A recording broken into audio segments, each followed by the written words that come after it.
Chapter 8. The Secrets of Room 13. Rick sighed. Dak had asked to get inside Room 13 as if that were something simple, as if they could just walk into the Admiralty, open the door, and peek at some of the most top-secret plans of World War II. Sure, anyone could do that. Then Sera pointed out that this was exactly the kind of thing they had to do in order to influence the war from behind the scenes. Easy for her to say. 2 kids who were caught sneaking around would just get kicked out of the building. But Rick was older than they were, and he had a job there that involved sensitive matters of national security. If he was caught, could they put him in a military prison? Could he be tried as a traitor? It wasn't a pleasant thought, but Rick knew that Dak was right. They had to get into that room. It took Rick most of the afternoon to wander the corridors of the Admiralty and its connecting buildings until he found an old, unguarded room in the basement with a window large enough for Dak and Sera to squeeze through. It was a good thing that he didn't have to come and go this way, but they were a little shorter and should be able to fit. That was where he waited for them that night. What had started as a drizzle an hour before had turned into a heavy downpour. At any other time, that would have been a problem. But tonight, it was very good news. The rain would help camouflage Dak and Sera from the soldiers who patrolled the area and hopefully lower the soldiers' guards a bit. Even so, he breathed a huge sigh of relief when the secret tap they'd devised came to the window pane. Rick inched the window open, which took more effort than he had expected. Who knew how many months or years or decades had passed since it was last opened? A soaked Sera crawled through first, then Dak followed. They dripped on the floor so much it was as if they had brought the rainstorm inside with them. "Next time, I'll stay in the warm building while you sneak through the rain," Dak told Rick through chattering teeth.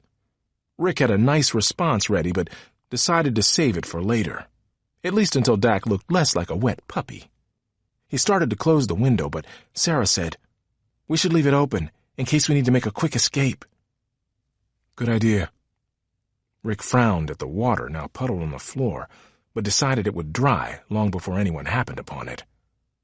"Let's get this done."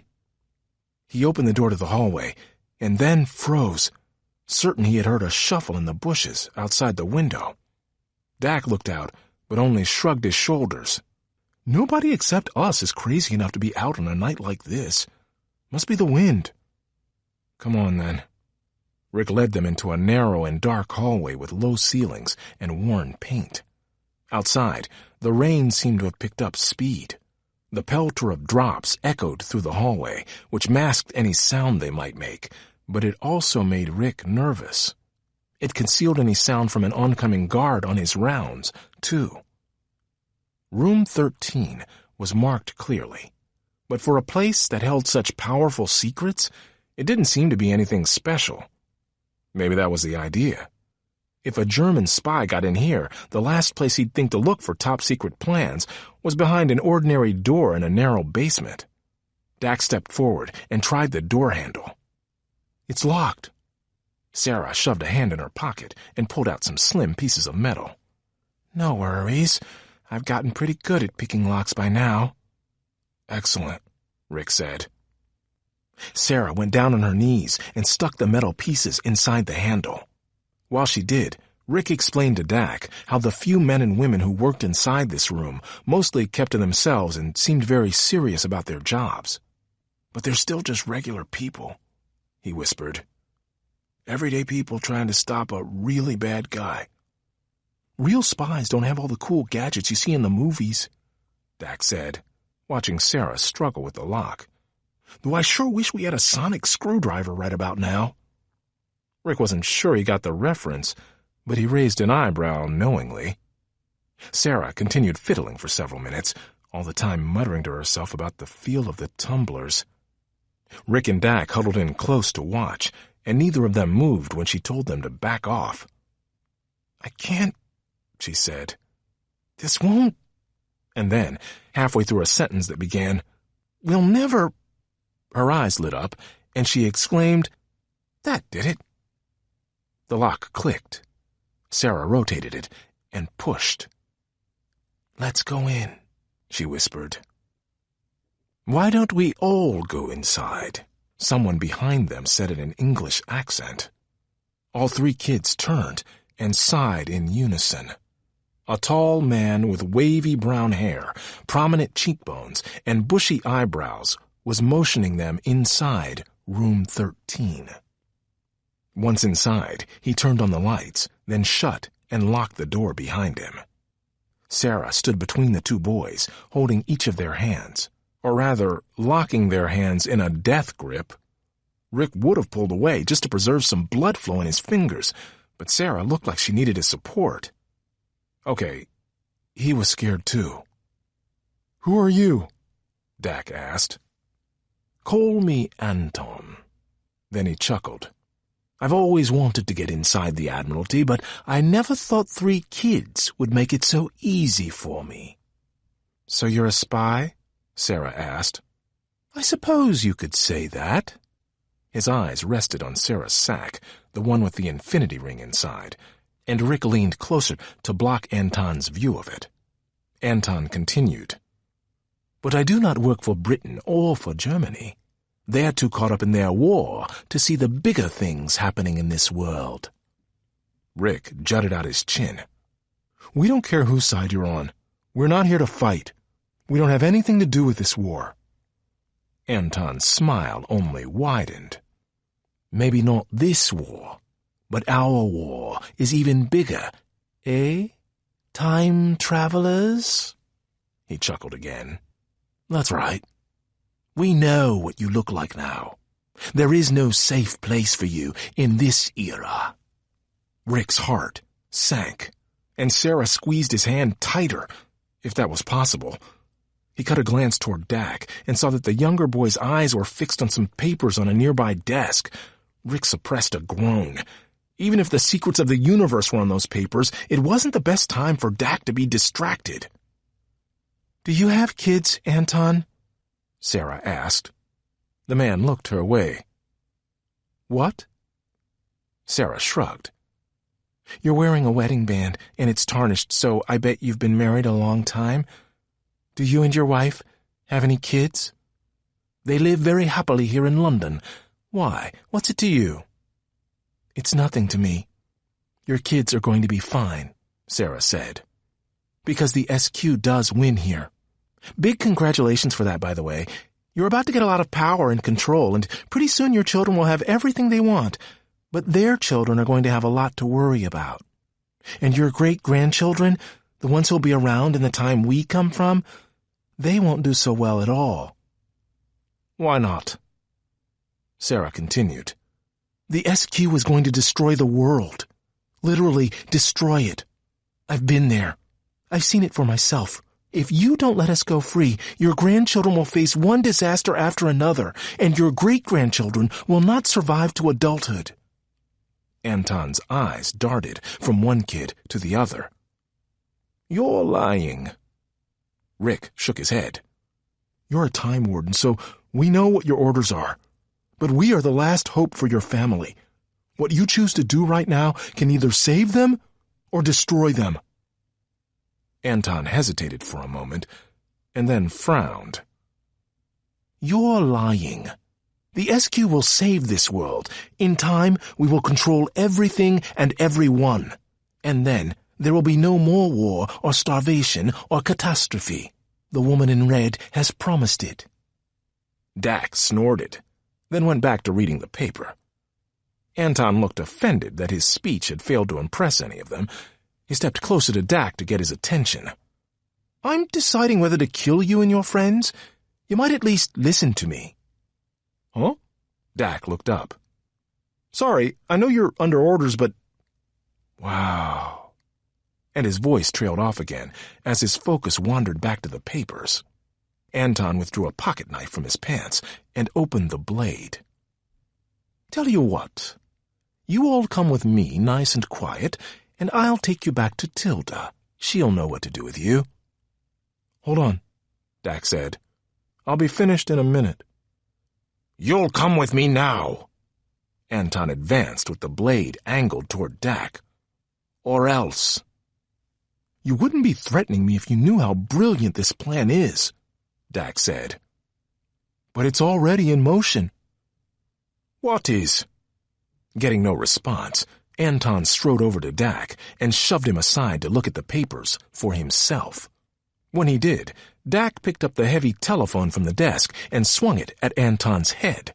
The man tumbled to the ground, unconscious. That was a great idea, Sera said. Getting him to look at the papers so you could attack him? That wasn't my plan, Dak said. I really was reading the papers. I only thought of the telephone after he pushed me. So what's on them? Rick asked. We're almost out of time. They've already set sail with Major Martin's body, which means it'll wash up on the shores of Spain any day now. Why Spain? Sera asked. Why not send him directly to Italy or Germany? That would be too obvious, Rick said. Spain is the perfect choice, Dak said.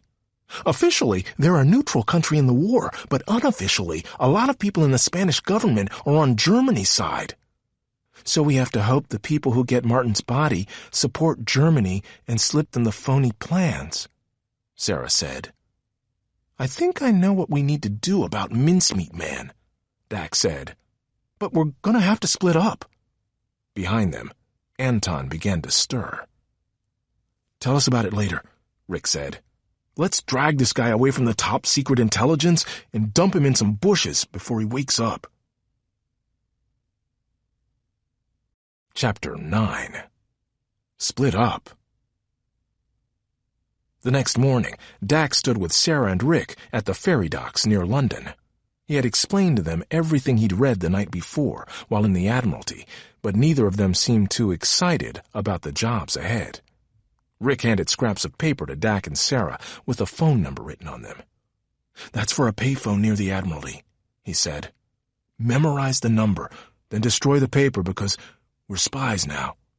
I'll be at that phone every night at 9 o'clock my time. Call once, then hang up, then call again. That's how I'll know it's one of you.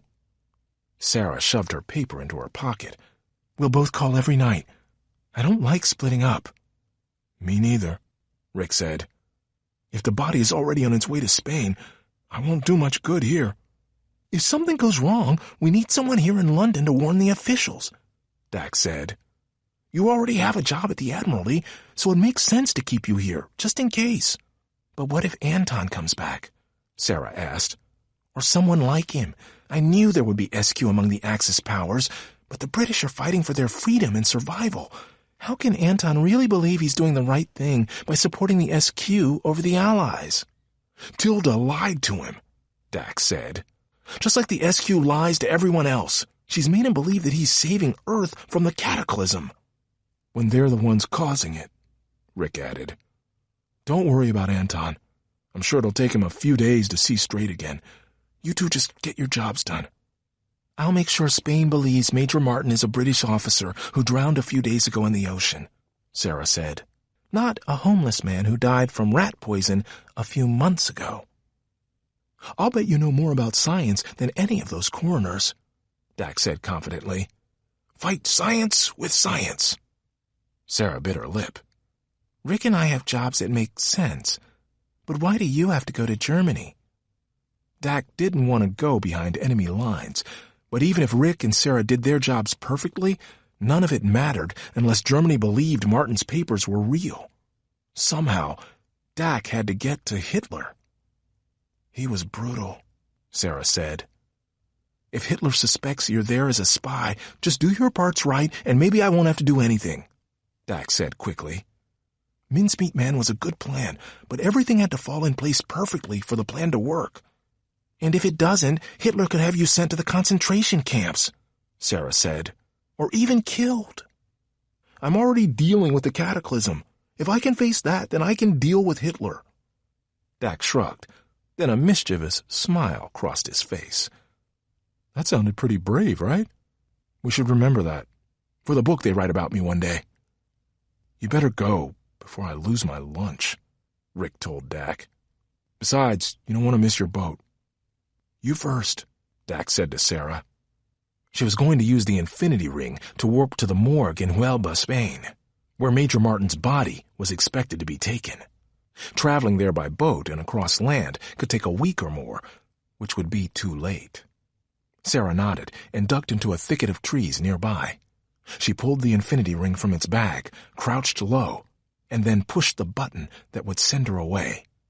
Dak and Rick watched her go. And Dak was surprised to feel himself already missing her.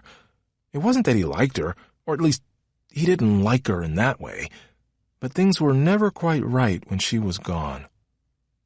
"Your turn," Rick said. "Is everything set?" Dak hoped so. The easiest way to get into Germany was on a shipping barge.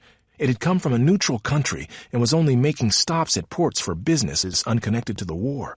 Dak had spent the entire morning talking a deck supervisor's ear off until he finally said Dak could have a job swabbing decks if he would just promise to stop talking. "I'll try to call you tonight from wherever I am," Dak said. He started to walk off. Then Rick said, "Quick question. Plans like this in history, how often have they worked?" Dak frowned back at him. "Something this big? Almost never." With that, he waved goodbye to Rick and looked back at the area where Sera had disappeared, then ran up the gangplank and onto the ship. Once on board, he gazed over the railings of the ship and then quickly ducked down low. Tilda was on the dock, her head darting around like a pigeon's as she scanned the area. She was searching for him and Sera and Rick, no doubt. Carefully, Dak peeked back over the railing and groaned. Rick wasn't far from her, still watching Dak's ship as it sailed away. He was completely unaware of Tilda. Tilda turned to a woman nearby to ask a question, and the woman looked Tilda over with clear disapproval before finally shaking her head and walking away. Only then did Dak pay more attention to her appearance. She had on a tight red skirt and a shiny black jacket with a bright ruby pin on the lapel. It was totally out of place for the time period and practically screamed for everyone to notice her. With her red hair pulled up high on her head, she almost looked like a burning ember of fire. In fact, in many ways, Tilda reminded Dak of fire. Get too close, and you'd get burned. Still on the shore, Rick gave Dak a final wave goodbye, then started to walk off. Tilda bobbed her head in Rick's direction, but Dak didn't think she had spotted him. Or had she? The ship was far from shore now. All Dak could hope was that Tilda was looking for 3 kids and ignoring the single boy walking away. By that time, the deck captain had begun shouting orders, and he put Dak to work cleaning the railings. It kept him busy, and that was better. The work helped keep his mind off of Tilda and the cataclysm, the World War, and the fact that he was heading straight into the wolf's lair.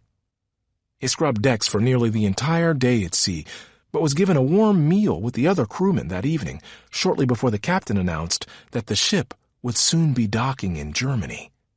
When the boat came into port, Dak ditched his mop and went down to ask if there were any boxes he could unload. A crewman pointed to a small crate in the corner. "Those are goblets specially ordered in for Hitler," he said. "Carry them if you dare, but if you drop them, it'll be your head. Someone will be waiting for them on the dock." Dak picked up the wood crate, which was heavier than it looked. Why couldn't people have discovered shipping in cardboard yet? That would have saved him a few pounds. But he kept it balanced in his arms as he walked across the gangplank and onto the docks. "Are those the goblets?" The woman who asked was older, with stooped shoulders and graying hair. The wrinkles on her face were long and deep, but when she smiled, her eyes seemed warm and energetic. "Yes?" Dak felt relieved to hear his translator pick up the German language.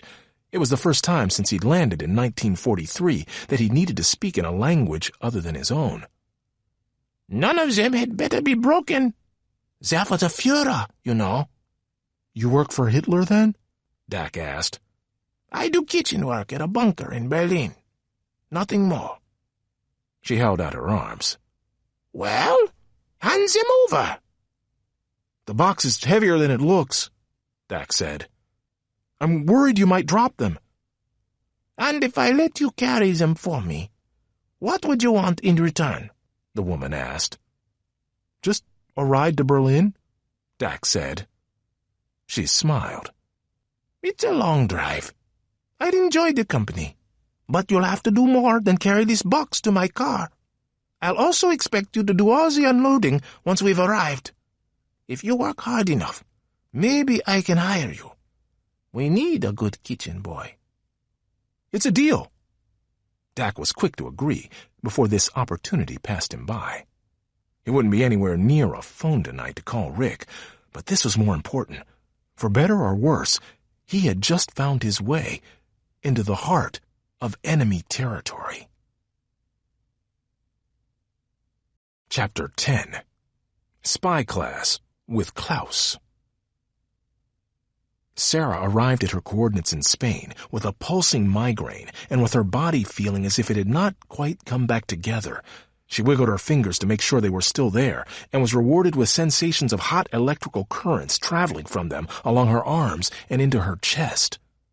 Forget the cataclysm, she thought. Time travel would destroy them much sooner. Remembering the way she had managed these feelings before, Sera backed against the nearest wall and forced herself to breathe, to just draw in a full gulp of air and release it again. Slowly, the pain faded, but she promised herself that she would not use the infinity ring again until she absolutely had to. She doubted her body could take much more. It turned out she had unknowingly backed up against just the right wall. The morgue entrance was only a few yards to one side, and from the other direction and around the corner, she could hear two men arguing. She flattened herself against the plaster and listened. With any luck, nobody would notice her there. "You must let me see that body," a man said. Even without the translator, Sera knew he was speaking in Spanish, but his accent was German. She hadn't realized there would be any Nazis here, but it seemed like a safe bet now. The person who answered had a Spanish accent. "Klaus, the man inside this morgue is a dead British officer. You are a German, an enemy to that man. Why would I let you see him?" Klaus lowered his voice, and his tone became more desperate. "Doctor, you don't understand. I am quite well connected in Germany. There are people in my country who would do anything, to get their hands on the dead officer's briefcase. I will pay you well if you only let me see what it contains." "I don't want your money, Klaus," the doctor replied. "Now you must excuse me. There are people inside who are waiting to begin." He rounded the corner with Klaus on his heels. Then they both stopped when they saw Sera. "Are you all right?" The doctor put the back of his hand against her forehead to check her temperature. Little did he know, the reason for the sweat on her brow and flushed cheeks was worse than a simple flu. Sera nodded calmly, but on the inside her pulse was racing. She had heard enough of their conversation to know that her real mission was more than just convincing Spain to accept Major Martin's fake cause of death. She had to convince Klaus, too. "I couldn't help but overhear you just now, and I can help with the postmortem," she said. "How?" The doctor's eyes narrowed. "A girl of your age has done a postmortem examination before?" "Well, no." But Sera had read about them, and even sat in once on an autopsy performed at a local hospital, just for fun. But she hadn't gotten that close to the body, and half the time her view was blocked by the doctors doing the procedure. "My name is Sera, and I'm very good with science. I can hand you tools and record your observations. I know anatomy and chemistry, and I'm a quick learner." The doctor nodded. "All right. I could use another set of hands, if you know when to stay out of our way. Come on in." The doctor went inside, but Klaus grabbed Sera's arm and pulled her back. He was so thin he almost looked unhealthy, and had a high forehead and a face that looked as if it had been cut from stone. Not a single hair on his head moved in the light breeze. Either he used gallons of gel each day, or else his hair was cut from stone, too. "Tell me everything you see in there," he said.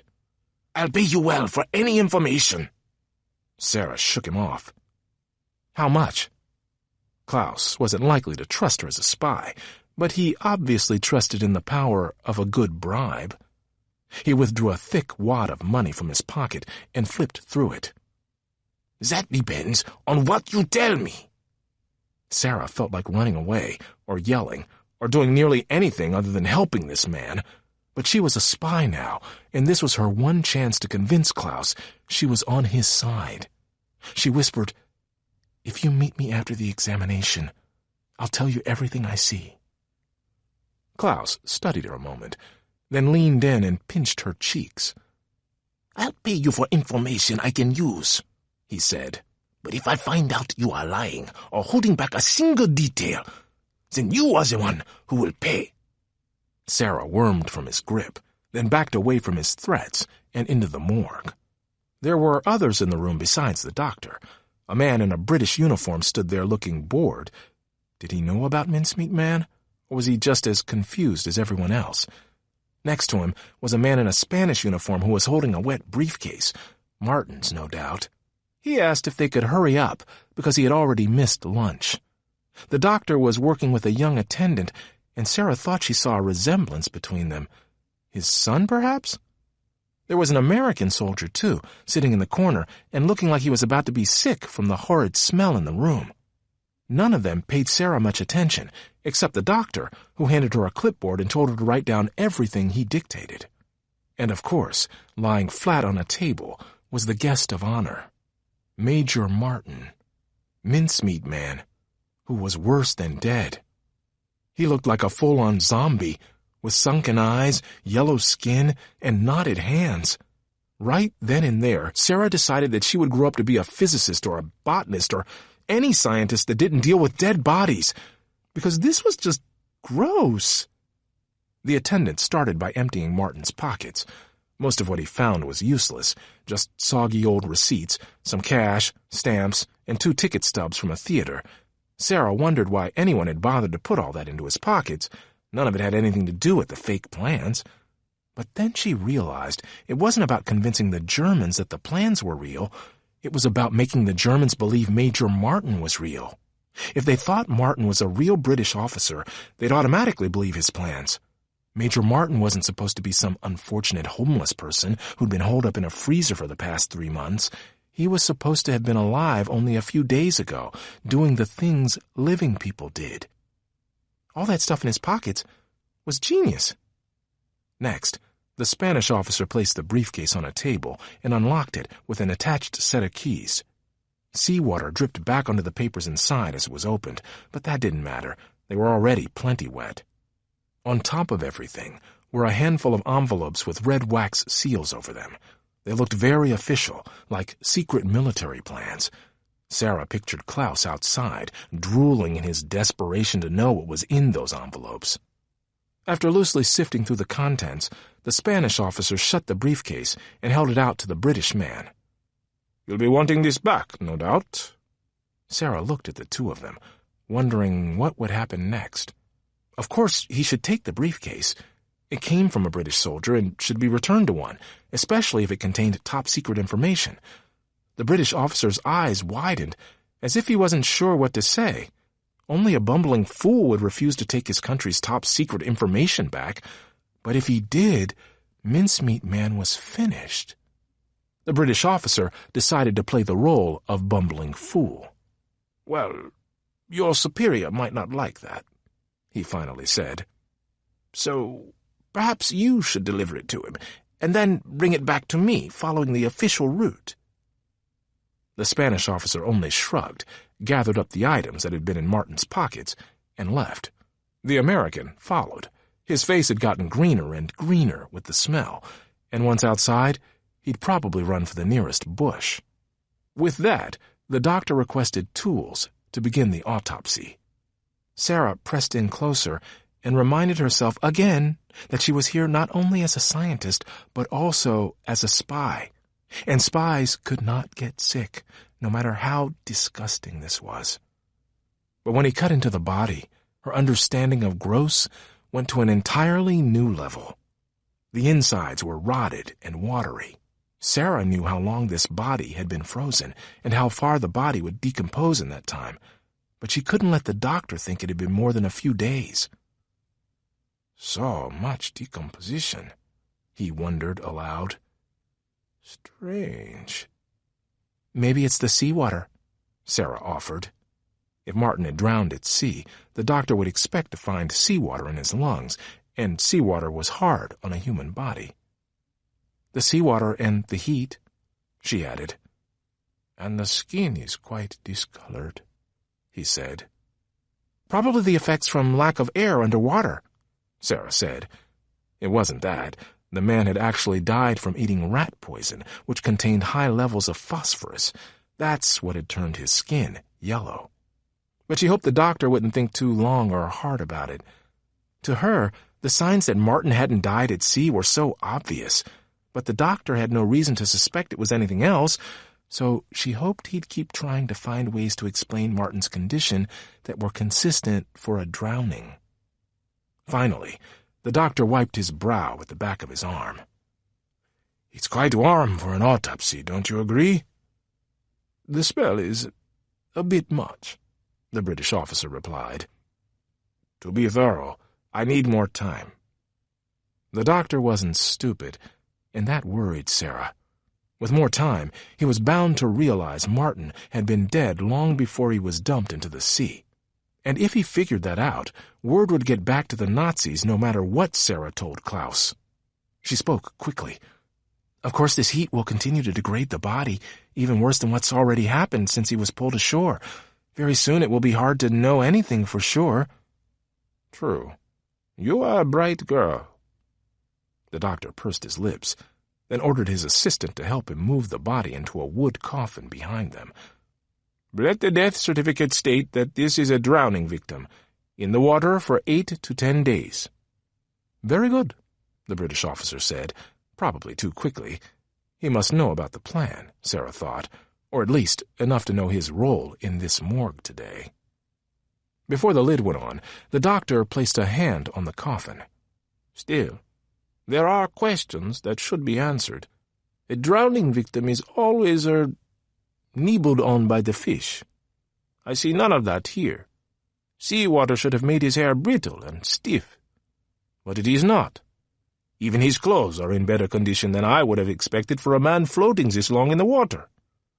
As if sensing she was on his side, the British officer locked eyes with Sera.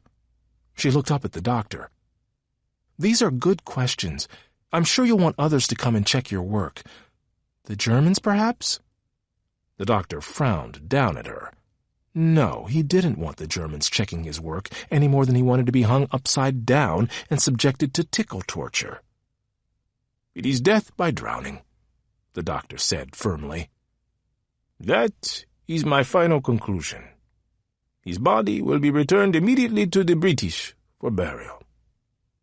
Sera nodded and recorded his findings on her clipboard, but inside, she was beaming. Operation Fix Mincemeat Man had just cleared its first hurdle. Chapter 11. Rick's Choice. The following day, after Rick had finished his assigned work, he ate his lunch near a telegraph machine so he could watch the messages being sent from Britain to various government officials in Spain. He only saw a few of them, but he could tell how carefully worded the messages were. They had to sound eager to get the body back, but not too eager. And of course, they couldn't actually get the body back until Spain had control of the documents. Everyone who seemed to know about the plan was playing it cool, but he knew better. If this went badly, the Allies wouldn't recover during this war, or ever recover, for that matter. But that night at 9 o'clock, he settled in near the payphone, waiting for calls from Dak and Sera. Rick stared harder at the phone, as if that would somehow make it ring. He hadn't heard from either of them their first night apart, but he hoped to hear something soon. Sera's part of the plan was crucial, and he was going crazy wondering if she'd had any luck. Even worse was knowing that Dak was somewhere behind enemy lines.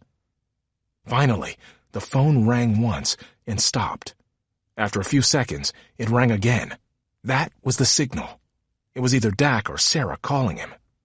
Footsteps echoed on the quiet street behind him, and Rick kept his head down. There were many officers in this area, and he didn't need to get their attention now. All he wanted was to answer the phone. "You there," a man said, addressing Rick. "Why are you out so late? Causing trouble?" "No, sir," Rick answered. "That's too bad," a woman's voice said. "Because we are."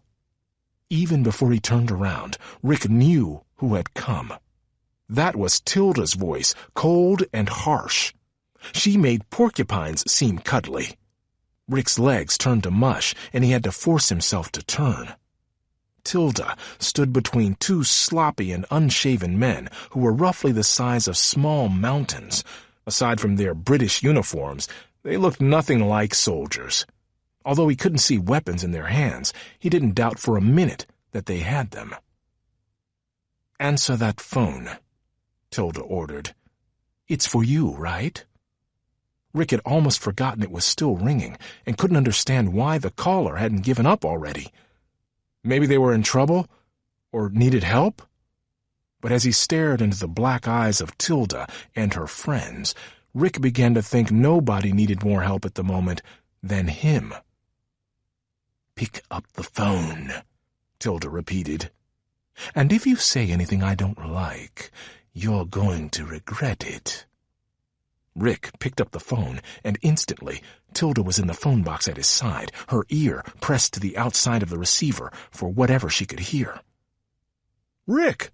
Dak's voice came through with a lot of static and sounded far away. "Rick, is that you?" "Yes," Rick stammered. "What took you so long to answer? Were you napping while Sera and I had the dangerous jobs?" Rick gritted his teeth. Sometimes he really hated that kid. "I've got problems here too, you know."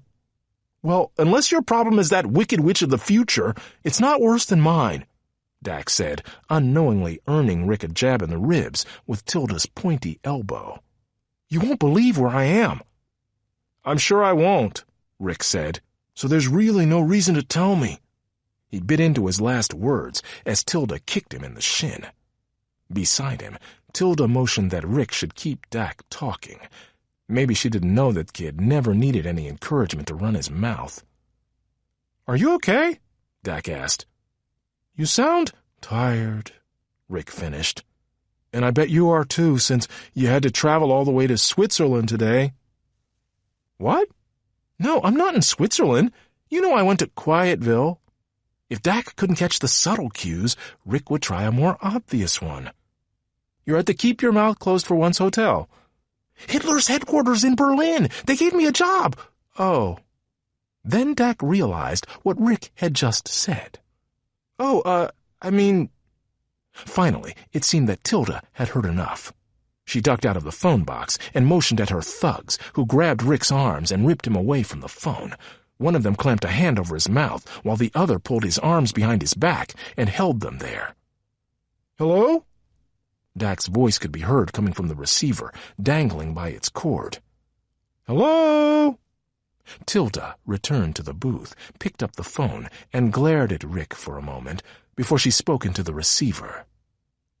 "You know my voice, don't you, Dak?" Her oily grin widened. "Good. Now, do you want your friend to die?" It would be okay if I did, Rick thought, and he hoped Dak would refuse to bargain for his life. Rick knew he was running out of his own timeline pretty fast, and missing the last few slides through history wouldn't make that much of a difference. But Dak must have answered no, because Tilda's smirk widened again, and she said, "Then you will tell me where the infinity ring is." Rick tried to yell out for Dak not to say anything, but the hand was still covering his mouth. He sat helplessly as Tilda listened to whatever Dak said. "You have the time travel device?" Tilda's tone was doubtful.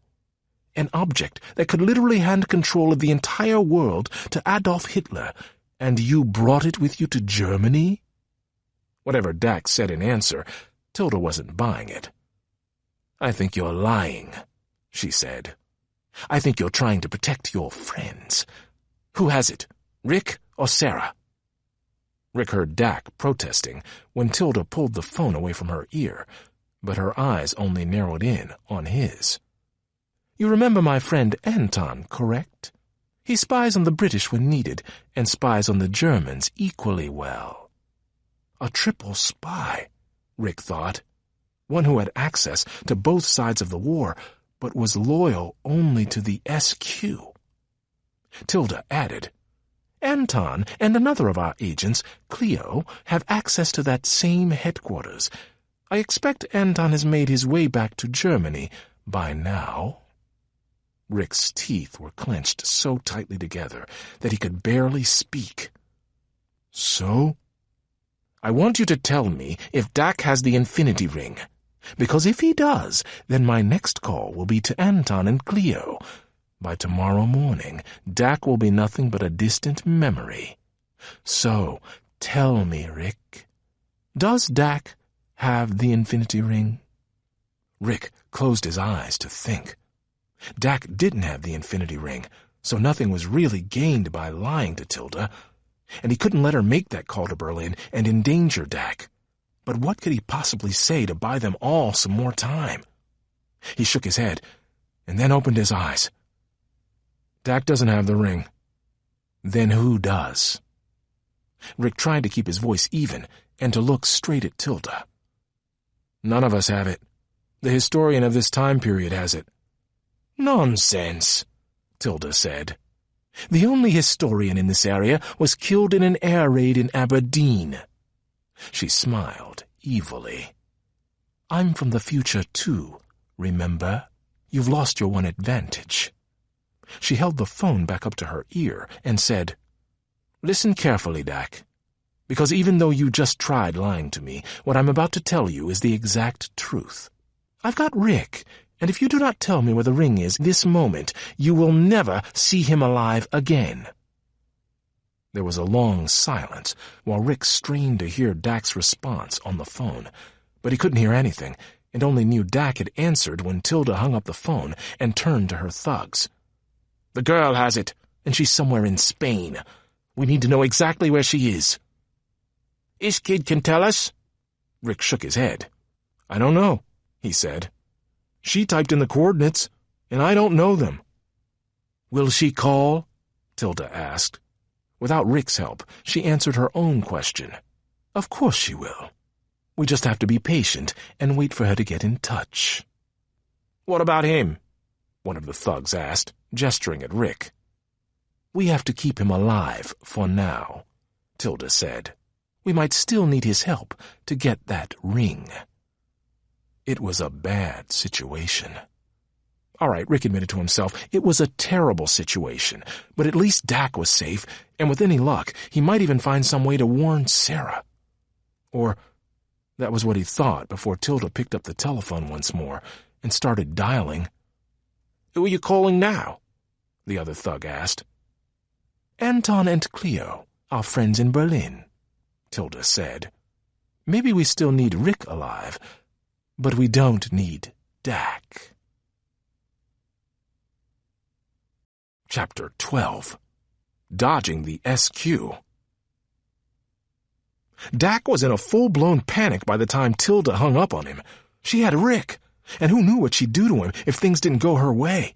She also knew that Sera had the Infinity Ring. The only reason he didn't wonder if things could get any worse is because he already knew the answer. Even now, things could always get worse. He needed to help both Sera and Rick, but didn't have a single idea for how to begin. Obviously, it wouldn't do any good to call Rick back, and he had no way to contact Sera or any money to get from Berlin all the way to Spain. Dak returned to the kitchen and slumped against a wall while he tried to force himself to keep thinking. He had to calm down because if he panicked any worse, he'd do something crazy like rip off all his clothes and start running in circles, screaming. Rick was in the most immediate danger, but Tilda would probably keep him alive until she had the Infinity Ring. Rick was smart and strong and likely had a trick or two up his sleeve. If there was any chance to escape, Rick would find it, and then Rick could warn Sera. Dak forced his fists to unclench. That wasn't much to base his hope on, but it was better than nothing. For now, the only thing Dak could do was to try to wedge his way closer to Hitler and make sure that once the fake plans from Mincemeat came through, Hitler would believe them. Dak half smiled. Yeah, just as easy as mincemeat pie. Except that there were a few complications. First, Hitler only took advice from the small group of people he trusted. That group didn't include Dak. Second, only a few people ever got close to Hitler at all, and as far as Dak knew, none of them were 11 years old. And third, if Dak ever did get close to Hitler, he could never pretend to be on Hitler's side long enough to convince him of anything. The man was too evil, too cruel. Dak knew that much pretending just wasn't in him. At some point, Dak must have fallen asleep against the wall because he awoke to the sound of a man and woman in the hallway just outside the kitchen. Even through the walls, he recognized Anton's voice, but it now bore a German accent. Tilda said the boy was here. At that, Dak's eyes sprung fully open. Instantly, he was wide awake, and trapped. You know the Führer would not want us roaming around at night, a woman's voice said. We can look for the boy in the morning.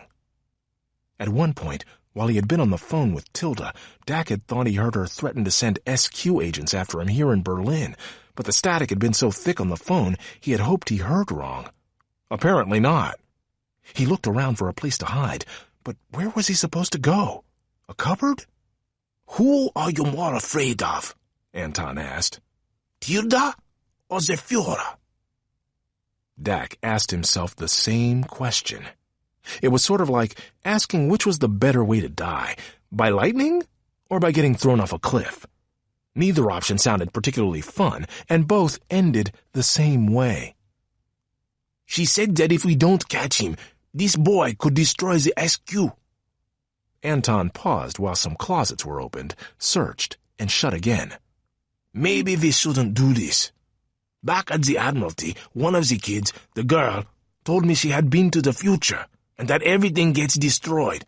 I'm worried, Cleo. What if we are wrong? Cleo scoffed at that. Do you trust 3 kids more than Tilda? One of our own? She said she can stop the cataclysm, and I believe her. And if we help her, she will reward us well once she's in control. Now let's find the boy and then go after the others. And if the Führer catches us, he will say we are spying against him and have us arrested. In his nervousness, Anton's voice was just a touch too loud. Be quiet, or we will be caught, Cleo said. Let's check the kitchen. If he's not there, we can resume the search tomorrow. The kitchen? Where he was? Just his luck. They could have chosen any of a dozen rooms to search, but of course, they chose the one place he was. Dak darted one direction, and then the next, hoping a good hiding spot would pop out at him. But it was too late, and the kitchen door was already opening. So he ducked behind a cabinet and folded himself into the smallest ball he could make, and waited to be caught. From a certain angle, he would be all too visible. He won't be in here, Anton said. If he was allowed to spend the night in these headquarters, they'd have given him a bed. But I think this time traveler will be awake tonight, Cleo answered. He'll be snooping around the place. Awake, yes, but snooping around a bunker loaded with Nazis? No. Dak considered himself brave, but not stupid. Check the back of the room, Cleo ordered. I'll look over here. The back of the room? Dak figured the only thing that could have made him more obvious back here was if a large blinking arrow somehow lit up over his head. He could see Cleo's reflection in a metal cabinet between them. She wasn't much taller than him, but was built like a wrestler. Her dark hair was pulled back into a neat bun, and her face was pinched with irritation. Be ready for when we find him, Cleo said. When you see him, just do it fast. Dak understood those words.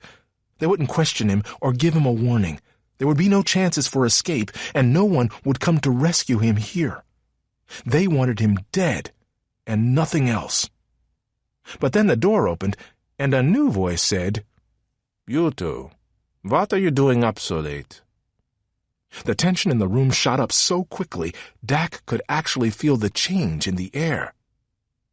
Colonel von Renner, we were just searching for a lost ring, Cleo said. Von Renner? Dak had heard the name before, but couldn't quite place it. He reassured himself that if he were not on the brink of being captured, tortured, and likely killed either by the SQ or by the Nazis, that he could probably remember who Colonel von Renna had been. Whose ring? Von Renna surveyed the room until his gaze fell directly on Dak, who quickly waved his hands, silently begging the German not to reveal him. He knew that he must have looked scared and alone, but Dak didn't care if he did.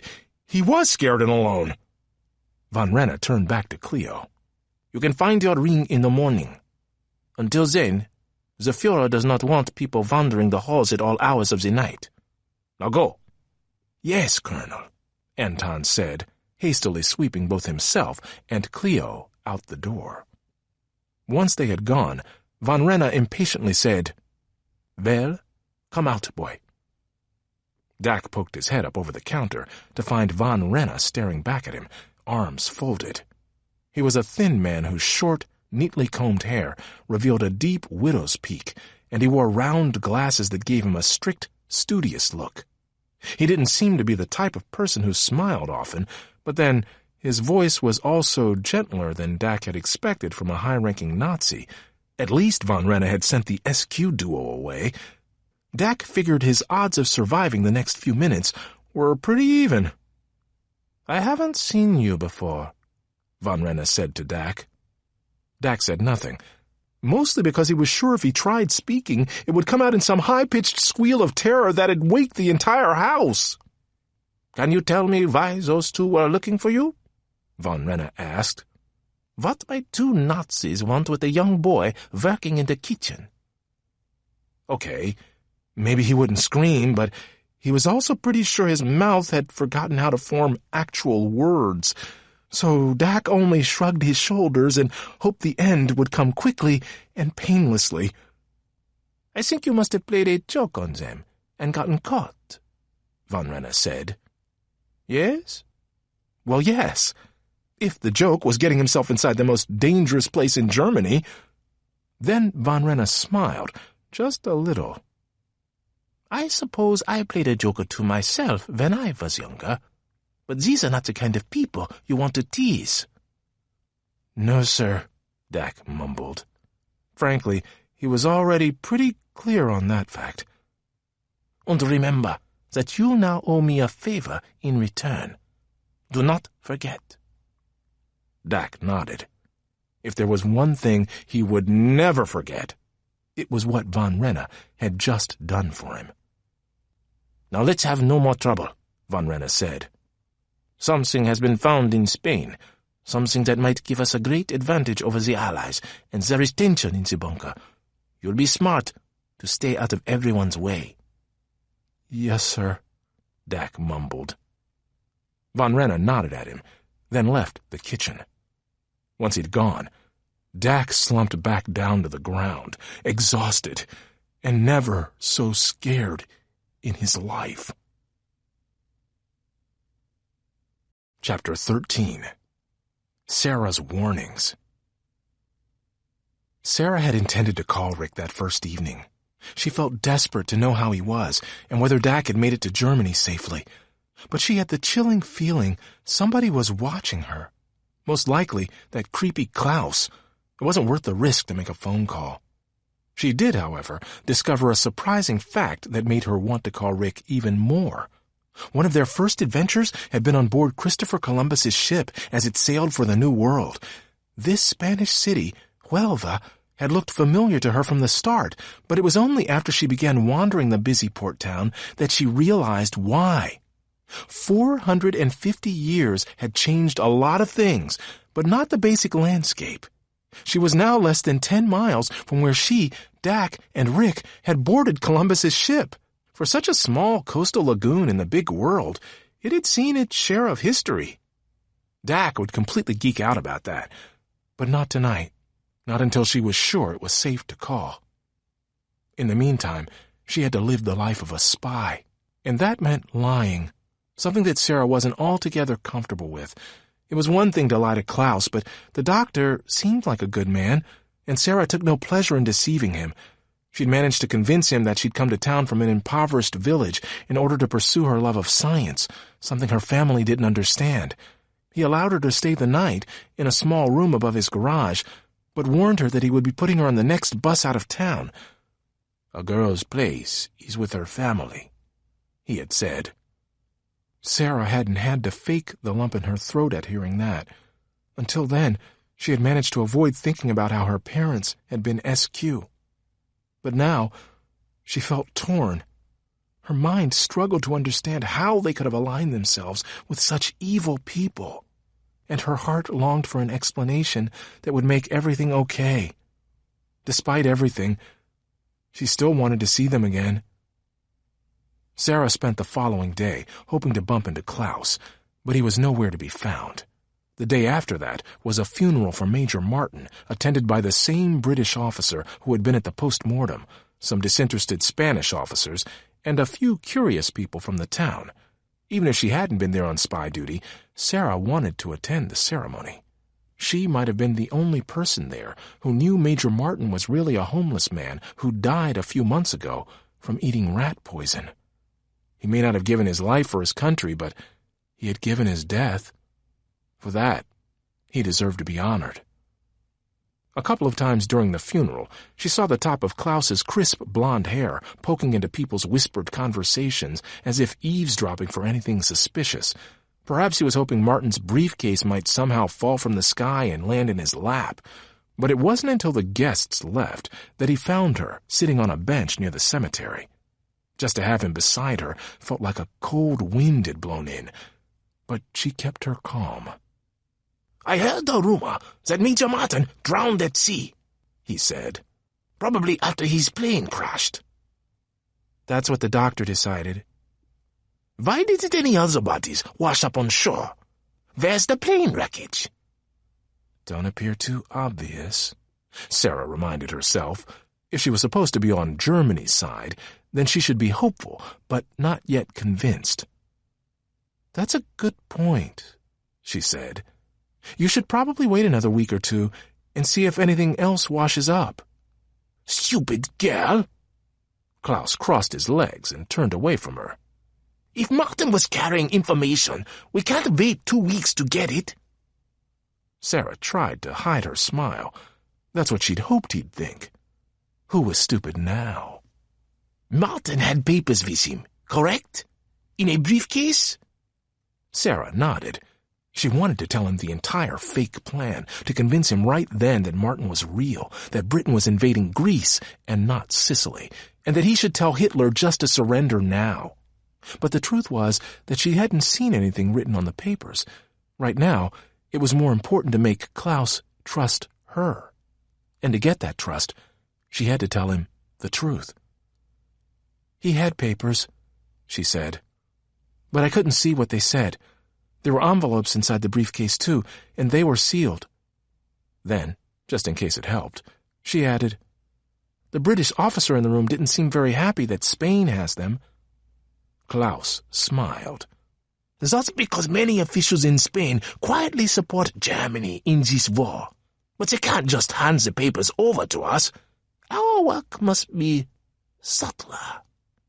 He stood and withdrew from his pocket a single coin. "That's for your trouble." "Only one?"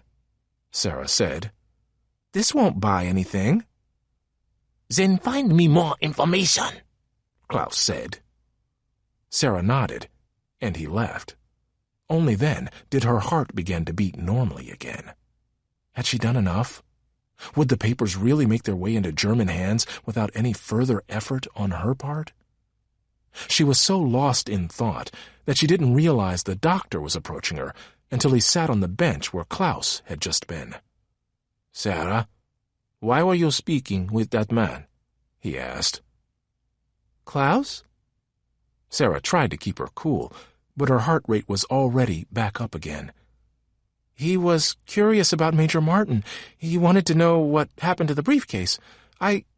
She decided to go for it. "I told him I was curious about that, too. Do you know what the man who took it will do with it?" The doctor scowled. He will keep it under lock and key until he's ordered to take it to his superiors in Madrid. It's none of my business. And if you're smart, you'll leave it alone too." But the doctor grabbed her shoulders and nearly shook her. "Right now, Martin's papers are at the center of a world war. If you meddle, you will get in the way of some very dangerous people." He released her and then pulled some money from his pocket, which he shoved into her hands. "Klaus isn't fooling anyone. He's almost certainly spying for Berlin. If you need money, it isn't worth making a devil's bargain with him. Take this instead. Use it to leave town. Return to your family while you can. The Nazi spies will know you saw those papers. I never should have allowed you in that room. I wish I had not been in that room."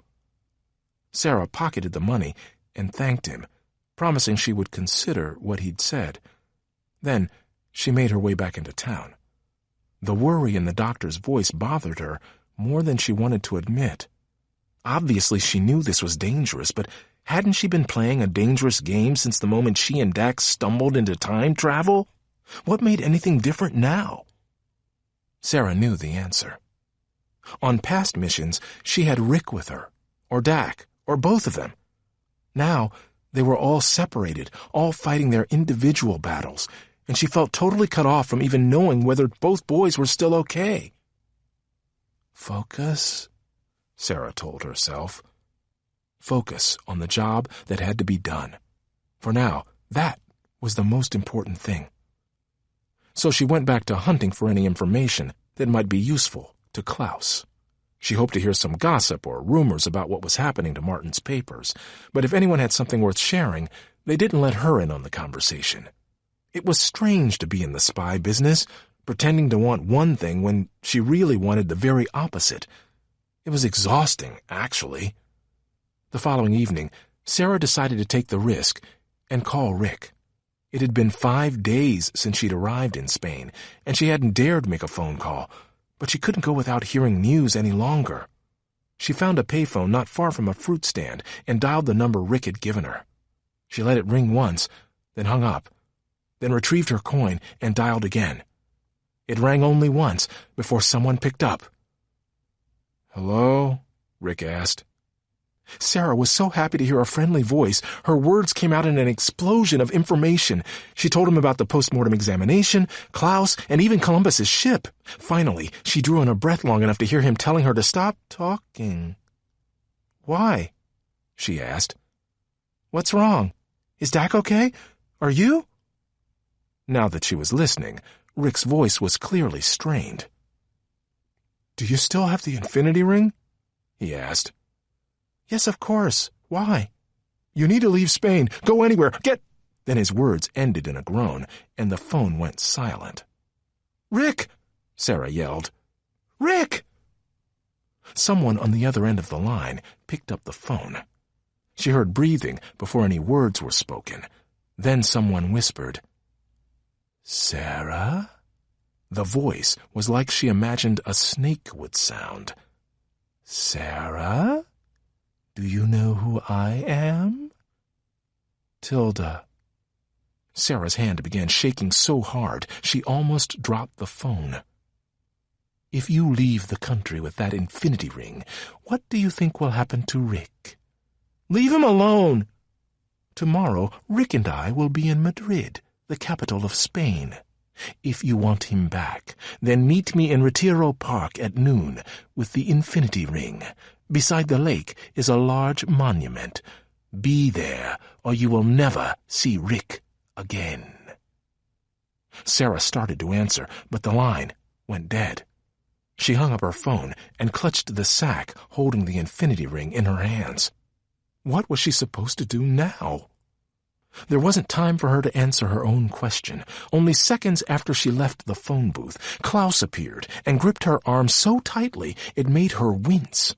He dug into her pocket and pulled out the money from the doctor. "Who gave you this?" "The doctor at the morgue." "And who were you talking to just now?" Sera tried to break free, but it did no good. "A friend of mine who's coming to Madrid. I have to go see him. Now, let me go." "Madrid?" Klaus released her arm, but stepped closer to her. You don't have enough money to get there. No, she didn't. And she couldn't use the infinity ring again. Not so soon. There had to be another way. I'm trying to get you more information, Sera said. You could pay me now, and then I have a better plan. Klaus withdrew an envelope from his suit jacket and held it out to her. If you safely deliver this letter for me, I will help you get to Madrid. Deliver the letter? To who? Sera figured she was already in enough trouble, and so was Rick. Mincemeat Man would have to wait until she knew what to do about Tilda. Klaus sighed. I tried everything I could think of to get Major Martin's papers these past few days. No matter what I try, the officials here are protecting them far too well. So well, in fact, that I am sure they must contain some important information. Very important, Sera thought. So important that it was driving her crazy. Spain was supposed to hand the papers over to the Nazis, not protect them. Klaus continued. Martin's briefcase is being sent to Madrid today. It is very embarrassing to me to lose access to it, and the Fuhrer will be disappointed in my failures. This letter is for my friend in Madrid. It explains why I could not get the briefcase, and hopefully he can explain to the Fuhrer. Why not just mail it, or deliver it yourself? Sera asked. Letters such as these do not go through the mail, and this town is my post. I'm not allowed to leave. Sera folded her arms and stared up at him. So you'll pay my way to Madrid, and then trust me to carry that letter there? Klaus shook his head. I don't trust anyone. But I also know that if there's any trouble along the way, the Allies will never search a young girl.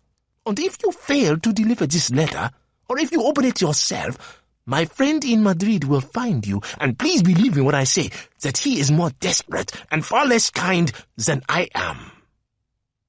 Sera reached for the letter, but saw nothing written for the address. Who is it for? Major Karl Erich Kullenthal. He is one of Hitler's most trusted men in Spain, or he once was. If he doesn't get Martin's papers, then his career is finished. What does he think about Major Martin? Klaus shrugged. If Kullenthal can get the papers, and if they're real, then he will save his career. So for his sake, I hope they are real. For safekeeping, Sera stuffed the letter in the bag holding the infinity ring. Before dropping her off at the train station, Klaus even bought her a small suitcase to help her look more like a traveler, then put her on a train to Madrid. Major Kullenthal should meet you at the train station. But if he doesn't, then you can always find him at the Spanish ministry. Give him this letter, and then stay out of his way if you want to be safe. Sera nodded and ran his words through her mind as the train pulled away from the station. She would give Kullenthal the letter, and she definitely wanted to be safe. But if Mincemeat Man was going to succeed, the last thing she could do was stay out of his way.